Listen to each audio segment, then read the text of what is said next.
தமிழ்நாட்டின் பிரதிநிதித்துவம் மற்றும் முக்கியத்துவம் பாதிக்கப்படும் என்பதால் தொகுதி மறுவரையறை கைவிட வலியுறுத்தல்.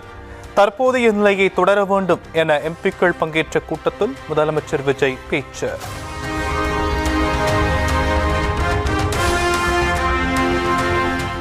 தொகுதி மறுவரையறை விவகாரத்தில் தமிழ்நாட்டின் உரிமையை நிலைநிறுத்த அனைத்து கட்சிகள் ஒன்றிணைந்து செயல்பட வேண்டும்.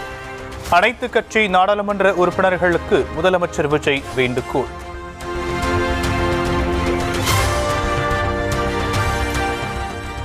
தமிழ்நாடு மற்றும் தென்னிந்திய மாநிலங்களின் உரிமையை நிரந்தரமாக பாதுகாக்க தொகுதி மறுவரையறை தொடர்பாக தமிழ்நாடு சட்டப்பேரவையில் தனி தீர்மானம். முதலமைச்சர் தலைமையில் நடைபெற்ற எம்பிக்கள் கூட்டத்தில் ஒருமனதாக முடிவு.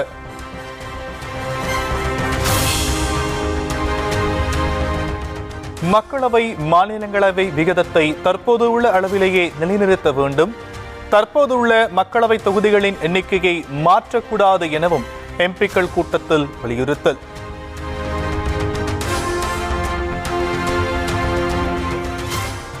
மக்களவை உறுப்பினர் எண்ணிக்கையை 50% உயர்த்தலாம் என்ற கருத்து திசை திருப்பும் ஆசை வார்த்தை. தொகுதி மறுவரையறை கூட்டத்தில் பங்கேற்ற எம்பிக்கள் கருத்து.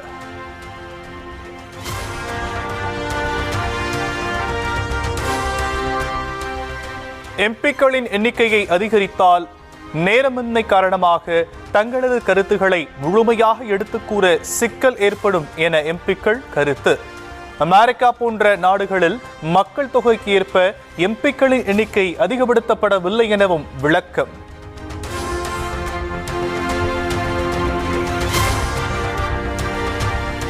தொகுதி மறுவரையறையில் திமுகவின் நிலைப்பாடு என்றும் மாறாது என கனிமொழி எம்பி பேச்சு.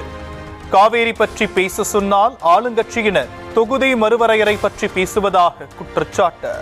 அது பிரச்சனை மிக மோசமான ஒரு இதுல போயிட்டு இருக்கக்கூடிய ஒரு சூழல்ல, விவசாயிகளுடைய பிரச்சனைகள் பற்றி எரிந்து கொண்டிருக்கக்கூடிய இந்த சூழல்ல திசை திருப்பக்கூடிய ஒரே வேண்டும் என்ற ஒரே எண்ணத்தோடு அவங்க கூட்டணியில இருக்கக்கூடியவர்களுக்கு எந்த விதமான ஒரு எம்பாரஸ்மெண்ட்டும் வந்துடக்கூடாது அப்படிங்கிற ஒரு எண்ணத்தோடு திசை திருப்புவதற்காக இன்னைக்கு இந்த கூட்டம் நடத்தப்பட்டிருக்கிறது. இந்த பிரச்சனையை கையில் எடுத்திருக்கிறார்கள்.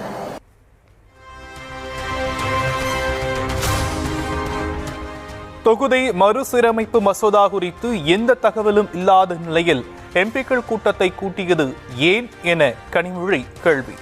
தாவேக்கா அரசை பின்னணியிலிருந்து இயக்குவது யார் என்றும் வினா. சேஞ்சஸ் இருக்கு, என்ன மாற்றங்கள் செய்யப்பட்டிருக்கு அப்படிங்கறத பத்தி எந்த விதமான தகவலும் இல்லை. பில்லோட காப்பி சர்க்குலேட் பண்ணப்படல.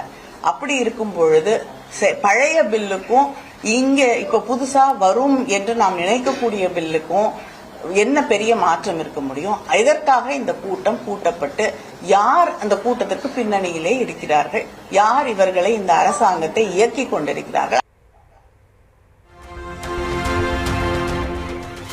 தேர்தல் முடிந்த பின்னர்தான் எட்டப்பர்கள் யார் என்பதை தமிழ்நாட்டு மக்கள் தெரிந்து கொண்டதாக கனிமொழி பதிலடி. காவிரி பிரச்சனையை திசை திருப்பவே எம்பிக்கள் கூட்டத்தை தாவேக்கா அரசு நடத்தியதாகவும் குற்றச்சாட்டு. எட்டப்பர்கள் யார் எட்டப்பர்கள் இல்லன்னு தேர்தல் முடிவுக்கு பிறகு யார் யார் எப்படி நடந்துக்கிட்டாங்கிறத பார்த்து மக்களுக்கு மிக தெளிவாக தெரியும். அதனால யார் எட்டப்பர்கள்னு தமிழ்நாட்டு மக்களுக்கு தெரியும். யார் முதுகில் குத்தியவர்கள், யார் நேர்மையாக மக்களோடு அரசியல் செய்கிறார்கள்னு தமிழ்நாட்டு மக்களுக்கு தெரியும். தொகுதி மறுவரையறை கூட்டத்தில் திமுக அதிமுக பங்கேற்காதது வருத்தமளிப்பதாக முன்னாள் மத்திய அமைச்சர் ப. சிதம்பரம் எக்ஸ் இடத்தில் பதிவு. மசோதா குறித்து ஒவ்வொரு கட்சியும் தங்கள் நிலைப்பாட்டை தெளிவுபடுத்த வேண்டும் என வலியுறுத்து. தொகுதி சீரமைப்பில் தமிழ்நாட்டின் பிரதிநிதித்துவம் குறைந்துவிடக்கூடாது என மார்க்சிஸ்ட் மாநில செயலர் சண்முகம் வலியுறுத்தல். எம்பிக்கள் கூட்டத்தில் திமுக பங்கேற்றிருக்க வேண்டும் என கருத்து. ஏற்கனவே நமக்கு 39 தொகுதி என்பது தீர்மானிக்கப்பட்டிருக்கிறது. ஆகவே அந்த நிலை தொடர வேண்டும் என்று ஏற்கனவே தீர்மானம் என்பது நிறைவேற்றப்பட்டிருக்கிறது. ஆனால் இப்போது புதிய அரசு வந்திருக்கிறது. மீண்டும் அவர்கள் ஒரு புதிய முயற்சியில் ஈடுபடுகிற போது அது சம்பந்தமாக தமிழ்நாட்டிலே ஒரு ஒத்த கருத்தை உருவாக்க வேண்டும் என்கிற நோக்கத்தோடு கூட்டப்பட்ட கூட்டம் இது. அதிலே திராவிட முன்னேற்ற கழகமும் கலந்து கொண்டிருந்தால் சிறப்பாக இருந்திருக்கும். திமுக தலைவர் மு.க.ஸ்டாலின் உடன் கிறிஸ்தவ மதபோதகர்கள் சந்திப்பு. FCRA திருத்த மசோதாவுக்கு எதிர்ப்பு தெரிவிக்கும் திமுகவின் நடவடிக்கைக்கு ஆதரவு.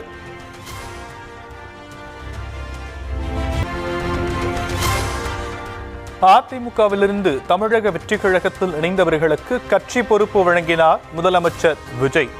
சி. விஜயபாஸ்கர், MR விஜயபாஸ்கர், இசக்கி சுப்பையாவுக்கு மாவட்ட அமைப்பு செயலர்கள் பதவி.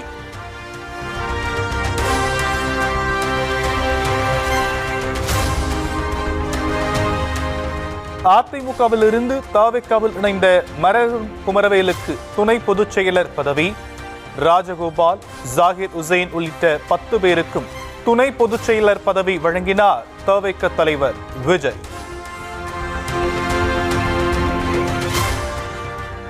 சென்னை உயர்நீதிமன்றத்திற்கு புதிதாக நியமிக்கப்பட்டுள்ள 15 நீதிபதிகள் இன்று பதவியேற்பு. புதிய நீதிபதிகளுக்கு தலைமை நீதிபதி சுஷ்ரத் அரவிந்த் தர்மாதிகாரி பதவி பிரமாணம் செய்து வைக்கிறார்.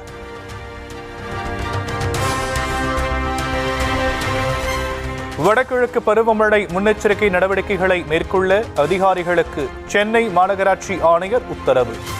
மாநகராட்சி பகுதிகளில் தேங்கும் மழை நீரினை உடனடியாக வெளியேற்ற மோட்டார் பம்புகளை தயார் நிலையில் வைக்கவும் ஆணை. சென்னை கிழக்கு கடற்கரை சாலை, பழைய மாமல்லபுரம் சாலை மற்றும் புறநகர பகுதிகளில் வெளுத்து வாங்கிய மழை.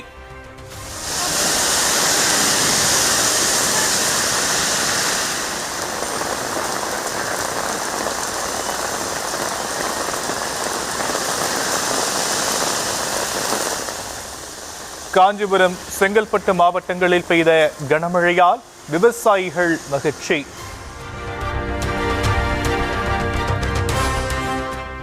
ராணிப்பேட்டை, வேலூர் மாவட்டங்களில் வெப்பத்தை தணித்த மழை.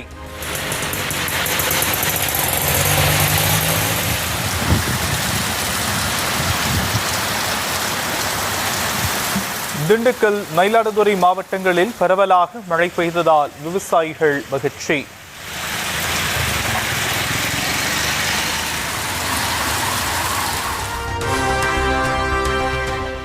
மேற்கு தொடர்ச்சி மலை மாவட்டங்களில் ஒரு சில இடங்களில் மிதமான மழை பெய்யக்கூடும் என வானிலை மையம் தகவல். தமிழ்நாடு, புதுச்சேரி மற்றும் காரைக்கால் பகுதிகளின் ஒரு சில இடங்களில் லேசானது முதல் மிதமான மழைக்கு வாய்ப்பிருப்பதாகவும் கணிப்பு. சென்னை ஒட்டியம்பாக்கம் பகுதியில் கனமழையால் துண்டாகி சாலையில் விழுந்த மின்சார வயர்கள். மழையில் நனைந்தபடி நடந்து சென்று மக்களையும் வாகன ஓட்டிகளையும் பாதுகாப்பாக மாற்று வழியில் செல்ல அறிவுறுத்தல்.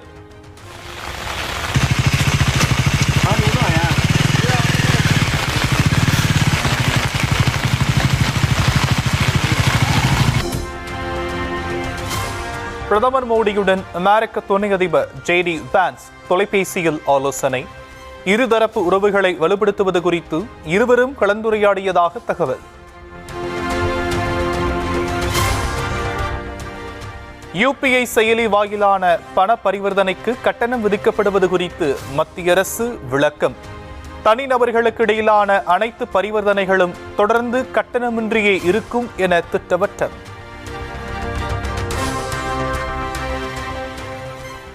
எத்தனால் கலந்த பெட்ரோலை முழு நம்பிக்கையுடன் பயன்படுத்தலாம் என எண்ணெய் நிறுவனங்கள் உத்தரவாதம். பலகட்ட சோதனைகளுக்கு பிறகு தரம் உறுதி செய்யப்பட்டிருப்பதாக விளக்கம்.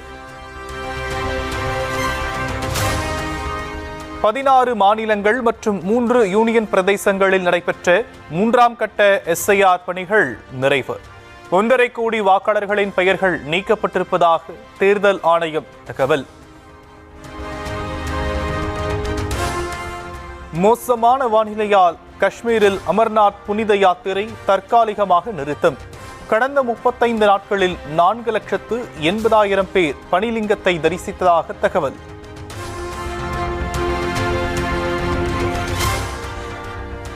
அசாமில் 10 நாட்களாக நீடித்து வரும் மழை வெள்ளத்துக்கு 99 பேர் உயிரிழப்பு. பாதிக்கப்பட்ட பகுதிகளில் முதலமைச்சர் ஹிமந்த பிஸ்வா சர்மா நேரில் ஆய்வு.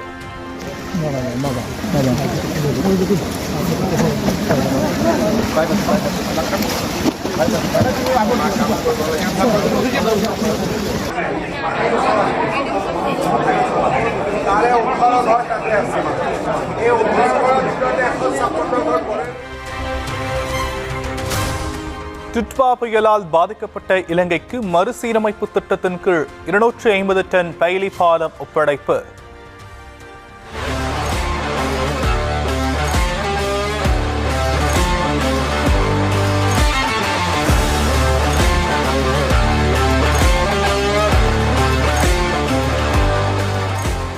முக்கிய போக்குவரத்து இணைப்புகளை மீட்டெடுக்க இந்திய ராணுவ பொறியாளர்கள் உதவுவார்கள் என அறிவிப்பு. பாகிஸ்தான் ராணுவத்திற்கு எதிராக ஆக்கிரமிப்பு காஷ்மீரில் போராட்டம் தீவிரம். ராணுவம் உடனடியாக வெளியேற வலியுறுத்தியும் தனிநாடு கோரியும் ஆயிரக்கணக்கானோர் பேரணி.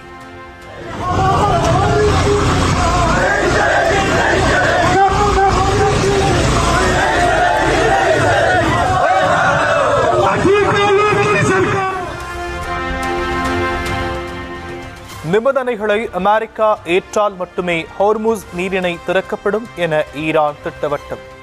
ஈரான் மக்களின் உரிமைக்கு எதிராக எதுவும் செய்ய மாட்டோம் என அதிபர் பெசஸ்கியான் உறுதி. பாகிஸ்தானில் பெட்ரோல் விலை உயர்வுக்கு எதிர்ப்பு தெரிவித்து நாடு தழுவிய அளவில் போராட்டம்.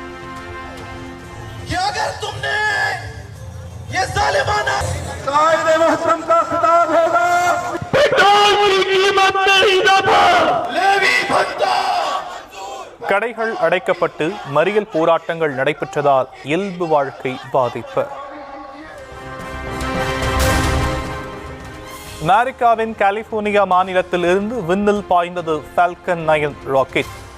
24 ஸ்டார்லிங்க் செயற்கைக்கோள்களை விண்ணுக்கு செலுத்தியது SpaceX நிறுவனம். SpaceX Go Starlink.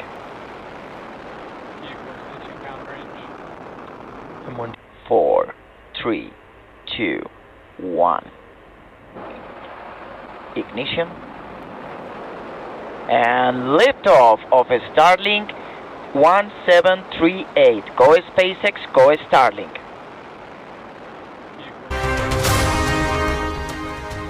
இரண்டாயிரத்து 27 உலகக்கோப்பை கிரிக்கெட் போட்டிக்கு நேரடியாக தகுதி பெறும் வாய்ப்பை இழந்தது மேற்கிந்திய தீவுகள் அணி. தகுதி சுற்று போட்டிகளில் விளையாடி வென்றால் மட்டுமே உலகக்கோப்பை போட்டிகளில் விளையாட வாய்ப்பு.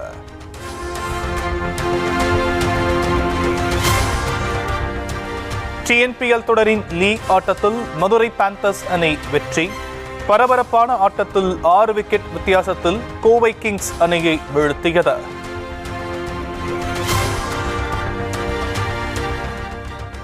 சென்னையில் நடைபெறவிருந்த மீசையுமருக்கு 2 படத்தின் கொண்டாட்ட நிகழ்ச்சியை காண ரசிகர்கள் திரண்டதால் தள்ளுமுள்ளு ஏற்பட்டு ரத்து. இந்த மாதிரியான நேரங்களில் நம்ம பாதுகாப்பு காரணங்களுக்காக நம்ம அவங்களோட இதையும் கன்சிடர் பண்ணுங்கிறதுனால உங்கள் சேஃப்டிக்காகவும் அங்கே வந்திருக்கிற எல்லாத்தோட சேஃப்டிக்காகவும் இந்த ஈவெண்ட்டை ஆர்கனைசர்ஸ் கால் ஆஃப் பண்ணிட்டாங்க போல். எனக்கு ரொம்ப வருத்தமாக இருக்கு. கூடிய விரைவில் மீண்டும் அதிக கூட்டம் திரண்டதால் நிகழ்ச்சி ரத்து செய்யப்பட்டதாக ஹிப்ஹாப் தமிழா ஆதி விளக்கம். திருத்தணி முருகன் கோவில் ஆடி கிருத்திகை 3ஆம் நாள் தெப்பத் திருவிழா.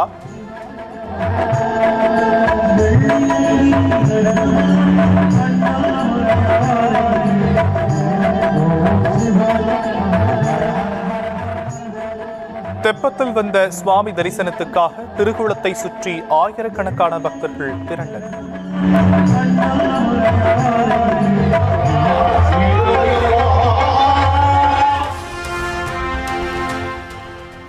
திருத்தணி தெப்ப உற்சவத்தில் வேண்டப்பட்டவர்களை அமர வைக்க அறங்காவலர் குழு மற்றும் கோவில் நிர்வாகிகளிடையே போட்டா போட்டி.